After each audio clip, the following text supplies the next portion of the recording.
This is Optimal Relationships Daily, episode 543. This is My Last Chip by Bradley Charbonneau of PastTheSourCream.com. And I'm your host, Joss Marie. Welcome back to the show where I bring you some of the best relationship content we can find. And today, I'll be featuring a new author for the show, Bradley of PastTheSourCream.com. In his post, he writes about getting back on track from too much work, too little money, and too little time. And the overall theme is really just about appreciating each moment in life. So thank you so much to Bradley. I'm happy to have you here on the show. And make sure to go by his site, that's PastTheSourCream.com, to check out more of his stuff. But for now, let's hear his reflection and start optimizing your life. This is My Last Chip by Bradley Charbonneau of PastTheSourCream.com. It's a little known fact that my dad was actually pretty funny. He wasn't the funny hat, song and dance, or trash-talking humor. He was more the witty, have to think twice and wait, was that actually funny? Type humor. I think it's said that if you have to explain your joke, it's just not that funny. Or maybe it's the wrong audience. Or maybe the delivery, or timing, or content. But if you're a part of the inner circle and he doesn't have to explain the background of the joke and can deliver it at his own pace in his own way, then it just works. Then it's even better because of the fact that others don't get it.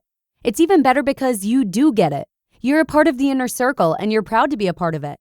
A place where there is no need for explanation or background or setting the scene. You just know, you just get it. You often get this with family, especially close family, of course. But it's more often with someone who you've spent a lot of time with. But not just time together, but time that you actually wanted to spend together. Like friends do, or really good friends. The easiest, wittiest, and best jokes are the ones among best friends. Maybe that's why he never made it very far on the stand-up comedy circuit. Of course, he didn't actually try to get on the stand-up comedy circuit, or at least not the public one. He tried his hand at our family stand-up stage, and even there, it was often just the sound of crickets. But once in a while, there was something that stuck, and it was pure dad. I'll be here all week. Here's the scene. You're at a Mexican restaurant, preferably one with fresh tortilla chips, ideally thin and light, hot with oil, and a selection of salsas to choose from. I think there's some scientific theorem that has proven that you just can't eat a few. You pretty much will finish that first basket. If they ask you if you want more, it takes a Herculean power of mind to decline it. They're free, they're abundant, and they're delicious. Who in their right mind would say no? Exactly. We're through a few baskets, but we're all still scavenging each chip and heaping on the salsa. When the waiter comes to take our order, it's as if he's interrupting our dinner. The nerve. Hyenas being bothered from their antelope kill by a pesky buffalo. We all realize we should probably slow down the pace or we're going to, wait for it. Wait for it? I'll just let my mom chime in. You're going to ruin your dinner if you keep eating all those chips. My dad picks up a chip, holds it up for us all to see, and announces with clarity and purpose, "This is my last chip." We nod and look at each other and don't really get it. Then we all continue eating chips. But Dad does too. "Hey, I thought that was going to be your last chip," I say. He is prepared for this commentary and is ready with his reply. "That is my last chip," he says as he points to it on the table and then proceeds to eat more chips. I'm pretty sure I'm not alone in not completely comprehending what he's doing. Sensing the lack of comprehension, he points again to the chip and says, "That will be my last chip." Finally, his lava brain family gets it. It's brilliant if you think about it, which we apparently needed to do and for quite some time. He proudly continued to munch on the chips, a slight smile on his face as he knows he pulled over a fast one on his entire family. We too are proud, as it's not every day that he displays such wit and speed combined with humor that we all actually truly think is funny. But this is undeniable. It's genius. He continues to eat the chips. He enjoys the chips more than he enjoys the Mexican food. Although it must be stated, and I'll take the liberty here to use a little math, which would make him proud, that the amount of chips consumed before said dinner is inversely proportional to the enjoyment of the oversized starchy platter of Mexican fare. He smiles in victory, and it takes some time, some 40 or so years to be exact, to understand what he has done. You see, my dear friend, he has enjoyed the chips all of his life while he holds that last one to be savored at a later date, maybe on a rainy day. He has enjoyed his life as if no more baskets would come. He enjoyed not only every night out at a Mexican place, but cherished every basket and, dare I say, every chip. If dinner is the destination, then the chips are the journey. He had no regrets in his life. He ate chips all the way through. He did what he wanted when he wanted. He retired at 60 after a satisfying career and then did exactly what he wanted to do for the next 17 years. So, what about that last chip? Is that today?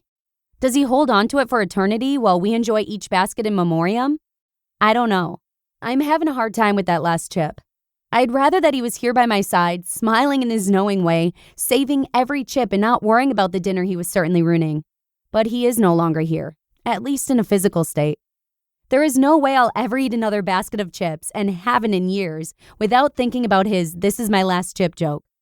I raise not my glass tonight in his honor, but I raise a chip, a symbol of enjoying every moment of your life while holding off to the side a secret that you knew would serve you until you needed that last chip. I suppose that today is that day. Here's to you, Dad.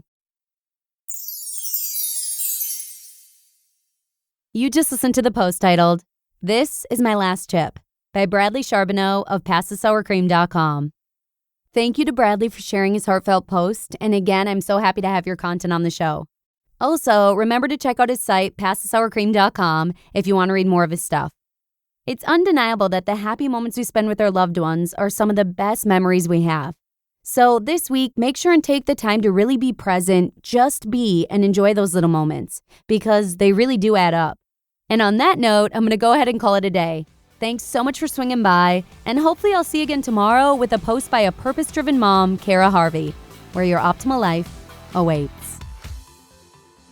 Hello, Life Optimizer. This is Justin Malik, creator and producer of this podcast, but also Optimal Living Daily, the show where I read to you from even more blogs covering finance, productivity, minimalism, personal development, and more, from incredible bloggers like Derek Sivers, Zen Habits, Mark and Angel, The Minimalists, and all the ones you hear on this show too.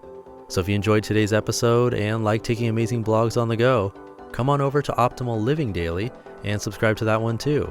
And together, we'll start optimizing your life. You've been listening to Optimal Living Daily. Be sure to hit the subscribe button to stay up to date on each new episode, and head to oldpodcast.com, that's OLDpodcast.com, for a free gift as well as more actionable tips and resources to help you maximize your potential. Thanks for joining us, and remember, your optimal life awaits.